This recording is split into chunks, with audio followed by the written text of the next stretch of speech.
Rachel deserves this more than you. My husband Ryan burst out to me, his voice thick with uncontrolled frustration and anger, carrying across the crystal ballroom as I returned to our table with the Agent of the Year award in my hands. The conversations around us stopped, heads turned. My colleagues at nearby tables stared as Ryan's face flushed with genuine fury, completely unaware that his emotional outburst was echoing across the elegant ballroom. Everyone knows you inflate your figures and pressure families into deals they're not ready for. He continued, his voice getting even louder with each word, his anger making him oblivious to the stunned silence spreading through our section. I stood there holding my award, 19 years of dedication, countless late nights helping families through their biggest financial decisions, watching my career's pinnacle moment transform into public humiliation. And on today of all days, exactly 3 years since my father died, the man who'd taught me that helping families find homes is sacred work. The irony wasn't lost on me. For months, Ryan had been dismissing my concerns about losing clients as paranoid thinking. He'd mocked my systematic record-keeping as obsessive filing and laughed at how much time I spent building relationships with families. "You're not here to make friends, Susan," he'd said just last week when I mentioned staying late to help the Morrison family through their difficult divorce proceedings. "This is business." What Ryan didn't know, what he'd never bothered to understand in our 22 years of marriage, was that my obsessive filing and friendship-making weren't weaknesses. They were sophisticated business strategies that had built an unshakable foundation he was about to discover he couldn't touch. I could see Rachel Stone at her table across the ballroom, looking appropriately shocked by Ryan's outburst. The same Rachel who'd been calling my longtime clients with aggressive counteroffers, always perfectly timed just after my meetings.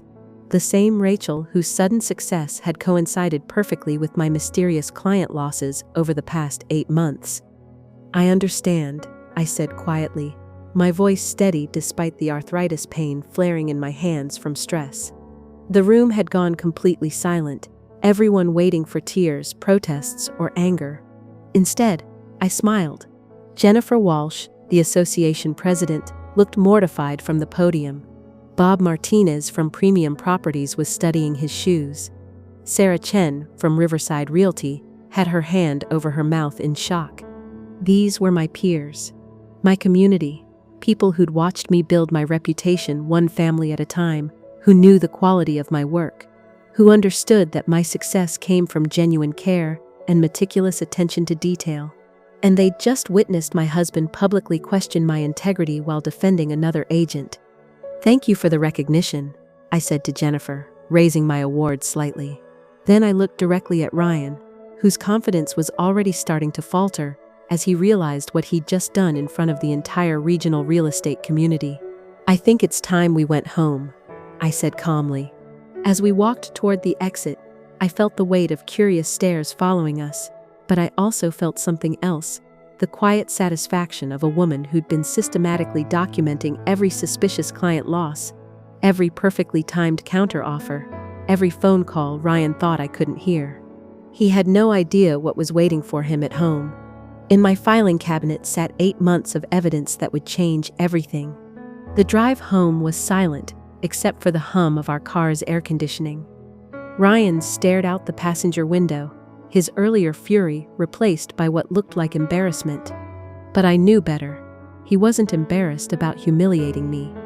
He was worried about how it looked to Rachel. "You made me look like a fool in there," he finally said as we pulled into our driveway. "I didn't say a word, Ryan." "Exactly. You just stood there making me look like the bad guy."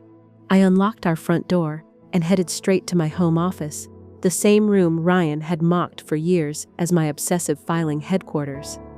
The oak filing cabinets lined one wall, each drawer meticulously labeled with client names, transaction dates, and communication records. Everything organized exactly the way my father had taught me when I first started in real estate. "You're going to go through your papers again, aren't you?" Ryan said from the doorway, his tone dripping with familiar condescension. "Susan, this paranoid thinking has to stop. You're imagining conspiracies where there aren't any." But I wasn't imagining anything. I pulled out the folder labeled Client Pattern Analysis, January 2024, and spread the contents across my desk. 8 months of careful documentation, starting with the first client loss that had felt wrong. The Morrison family. I'd worked with them for 3 weeks, helping them navigate their divorce sale. The day before we were supposed to sign the listing agreement, they'd called to say they were going with Rachel Stone instead. When I asked why, Mrs. Morrison had mentioned that Rachel had called them with inside information about market timing that seemed very specific to our conversations. "Look at this timeline," I said, pointing to my handwritten notes.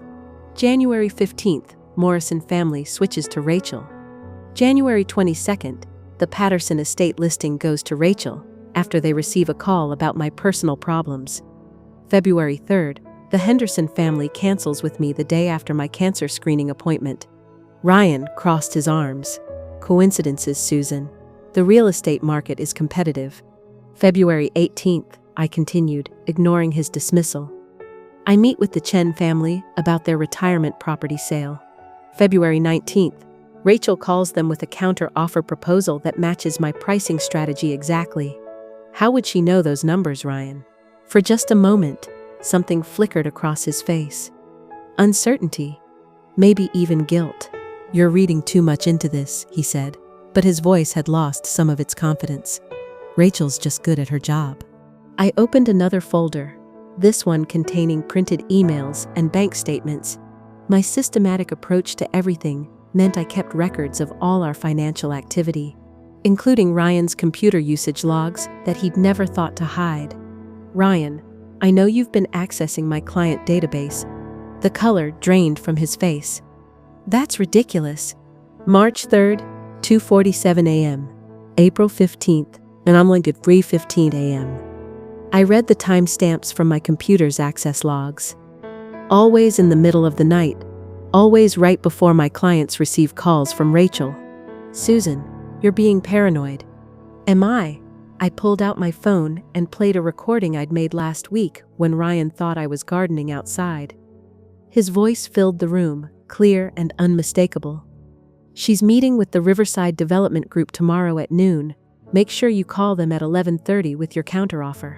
The silence stretched between us as Ryan realized what he was hearing. 8 months, Ryan. 8 months of documented theft, and you've been calling me paranoid. His hands were shaking now. "What exactly have you been documenting?" I opened the bottom drawer of my largest filing cabinet, the one Ryan had always dismissed as my obsessive record-keeping gone too far.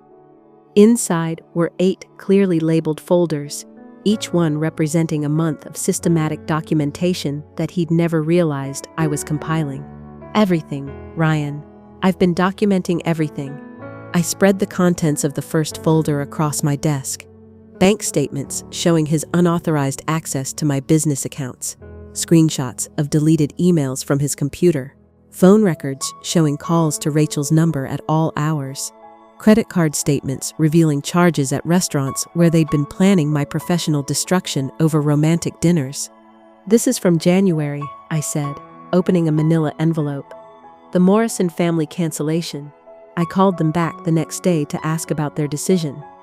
Mrs. Morrison felt terrible about it. She said Rachel had called with urgent market information that sounded exactly like our private conversation about timing their sale after their divorce was finalized. Ryan's face had gone completely white. "Susan, I can explain." "February," I continued, pulling out another folder. "The Patterson estate." Rachel called them 30 minutes after I left their house, using specific details about their late husband's military service and pension concerns. Information that was only in my client notes. I could see him calculating, trying to remember what he'd shared, what evidence might exist, but he had no idea how thorough I'd been. "March through June," I said, spreading out more folders. 14 more families, all following the same pattern. I meet with them, establish trust, develop a strategy. Within 24 hours, Rachel calls with a competing proposal that mirrors my approach exactly.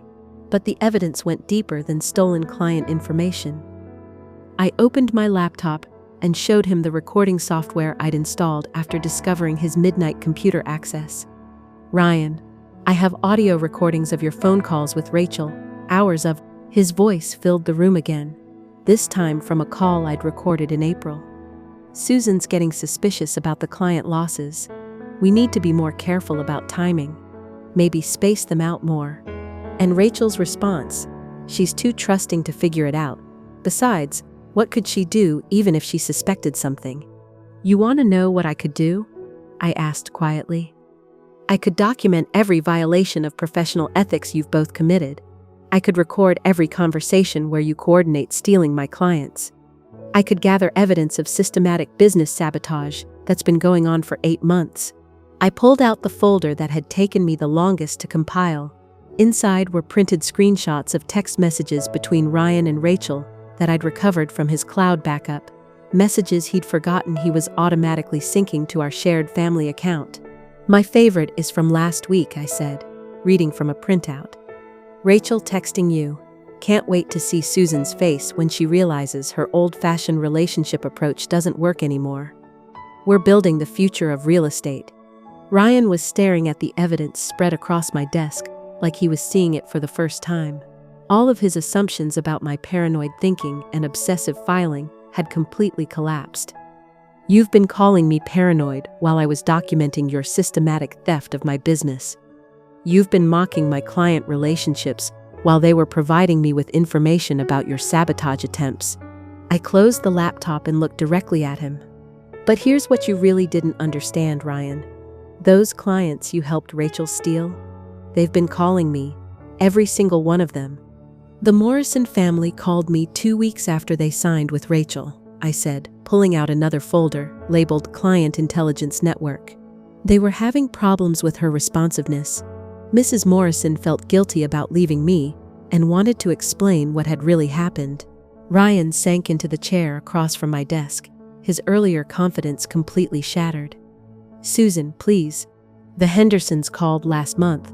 Rachel had been pressuring them to accept an offer below market value because she said she was too busy to negotiate properly. They asked if I could review the contract as a favor. I opened my phone and scrolled through recent messages. The Patterson estate executor called yesterday. Rachel had missed 3 appointments and hadn't returned calls about the closing documents. They wanted to know if I was available to take the listing back. What Ryan had never understood was that my friendship-based approach wasn't unprofessional weakness. It was sophisticated relationship intelligence that created unbreakable loyalty. When clients trust you, they tell you everything, including when someone else disappoints them. 14 families, Ryan. All the clients you helped Rachel steal from me. 12 of them have reached out asking to work with me again. They've been telling me about Rachel's aggressive tactics, her missed appointments, her pressure to make quick decisions without proper market analysis. I pulled out a legal pad, covered with handwritten notes, but more importantly, they've been telling me exactly how Rachel approached them, the specific language she used, the inside information she referenced, information that could only have come from you.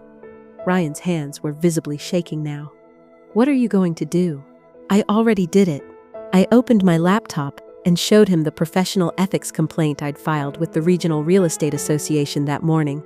3 hours before the awards ceremony, 23 pages of documented evidence, client testimony, recorded conversations, bank records showing coordination, professional standards violations that could end both of your licenses.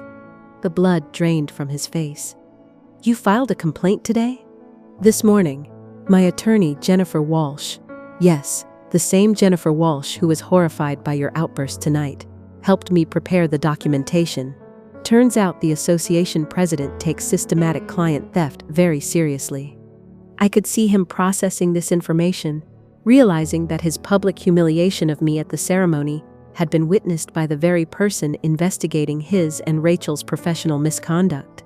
The ethics board meets Friday morning. Rachel will receive her official notice tomorrow. I closed the laptop and looked directly at him. Your behavior tonight just became Exhibit A in the case. Jennifer saw everything.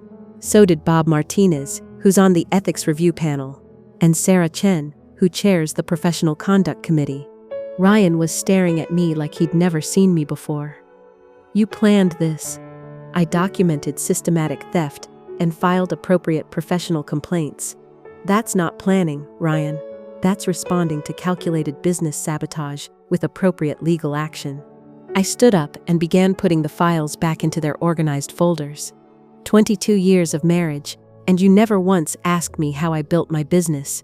You just assumed it was luck, or personality, or some kind of outdated approach that modern agents like Rachel could easily replace. Susan, we need to talk about this. We're done talking. You have until Friday to decide if you want to be married to someone whose career you've been systematically destroying, or if you'd rather explain to Rachel why both of your real estate licenses are about to be revoked. I locked the filing cabinet and headed toward the door. The guest room is made up if you need somewhere to think. Friday morning arrived with the kind of crisp autumn clarity that made everything feel inevitable. I sat in the Regional Real Estate Association's conference room, my attorney Margaret Walsh beside me, watching as Ryan and Rachel entered with their hastily retained lawyer, a young corporate attorney who clearly specialized in contracts, not professional ethics violations. Jennifer Walsh, the association president, who'd witnessed Ryan's outburst 3 nights earlier, called the hearing to order. We're here to address formal complaints filed against agents Ryan Mitchell and Rachel Stone regarding systematic client interference and confidential information misuse. Ryan's lawyer cleared his throat nervously. Mr. Mitchell maintains that any communication with Ms. Stone was purely personal in nature. There's been a misunderstanding about the scope of their relationship. Actually, Margaret said, opening her briefcase, we have comprehensive documentation showing 8 months of coordinated business interference. She spread transaction records across the table with the same systematic precision I'd used in my filing system. These communications clearly demonstrate calculated client theft using confidential information. Rachel spoke for the first time, her voice tight with anxiety. Susan's always been paranoid about competition. This is just sour grapes about losing market share to more innovative agents. I looked at her calmly.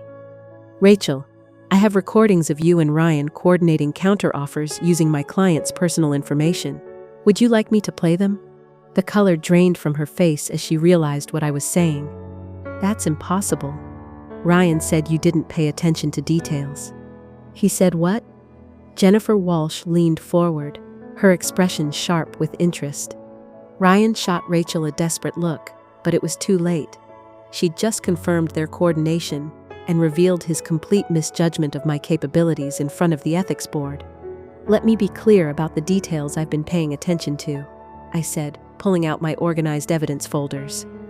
January through August, 37 documented instances of client information theft. Recorded conversations planning strategic timing of counteroffers. Bank records showing Ryan's unauthorized access to my business accounts. Text messages coordinating sabotage attempts. Margaret played the first recording. Ryan's voice clear and unmistakable. Susan's meeting with the Riverside Development Group tomorrow at noon. Make sure you call them at 11:30 with your counteroffer. Rachel's face crumpled as she heard the evidence of their systematic coordination. Ryan, you said she would never figure this out. Miss Stone, Jennifer Walsh said sharply, are you confirming that Mr. Mitchell provided you with confidential client information? The room fell silent as Rachel realized what she'd just admitted. Ryan's lawyer looked like he wanted to disappear under the table. Furthermore, I continued, Tuesday night's public incident provides additional evidence of personal vendetta rather than professional concern. Mr. Mitchell's outburst at the awards ceremony, witnessed by multiple board members, demonstrates his emotional investment in Ms. Stone's career advancement over ethical conduct. Ryan finally spoke, his voice barely above a whisper. Susan, I never meant for it to go this far. 8 months of systematic theft suggests otherwise, Jennifer Walsh replied coldly. This board takes professional ethics violations extremely seriously. I watched as Ryan's entire self-concept collapsed. The man who'd been calling me paranoid and obsessive had just discovered that my weaknesses were sophisticated business intelligence systems that had documented his destruction with legal precision. The evidence speaks for itself, I said quietly. This was calculated, coordinated, and completely documented. Rachel was crying now, understanding that her career was ending. Ryan just stared at the evidence spread across the table. finally comprehending what he'd never bothered to learn, exactly who he'd been trying to destroy.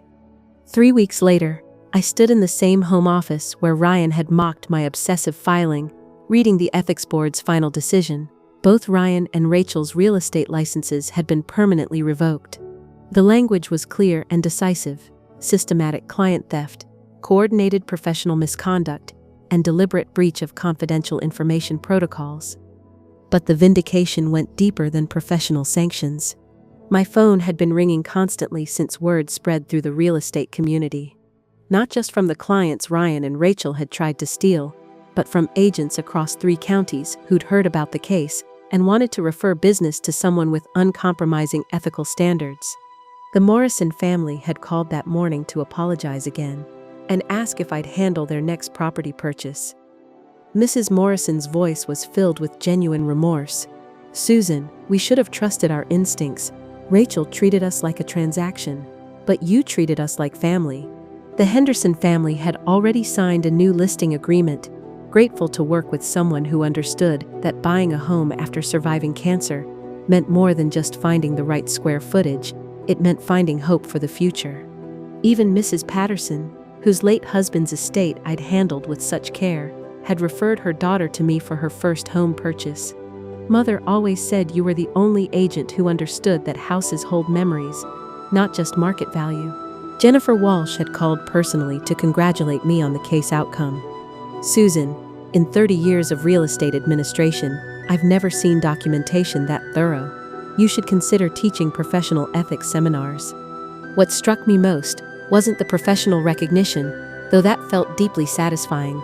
It was the realization that everything Ryan had dismissed as weakness, my systematic record-keeping, my relationship-focused approach, my careful attention to client needs, had become the foundation of my complete vindication. The obsessive filing had captured legal quality evidence that made denial impossible. The unprofessional friendships had provided witness testimony and ongoing intelligence about their sabotage attempts. The paranoid thinking had been superior pattern recognition that detected systematic theft months before it could destroy my business entirely. Ryan had moved out the day after the ethics hearing, unable to face the reality of what he'd tried to do to my career. His insurance adjuster position was under review after his employer learned about the ethics violations. Rachel had left town entirely, her reputation in real estate permanently destroyed. I walked over to my filing cabinet and opened the drawer that had held 8 months of evidence. Now it contained something different: referral letters from satisfied clients, thank you notes from families I'd helped, and business cards from agents who wanted to collaborate with someone they could trust completely. My father's voice echoed in my memory. "Helping families find homes is sacred work, Susan. Never let anyone convince you otherwise." He'd been right, and my systematic approach to honoring that principle had saved not just my career, but enhanced it beyond anything I'd imagined possible. Tomorrow, I was meeting with 3 new clients, all referrals from families who'd experienced the difference between transactional efficiency and genuine care. My old-fashioned relationship approach had proven more valuable than any modern strategy. The woman who'd been called paranoid for detecting real threats had emerged as the agent everyone wanted to work with. I closed the filing cabinet and smiled, finally understanding the true power of authentic professional integrity.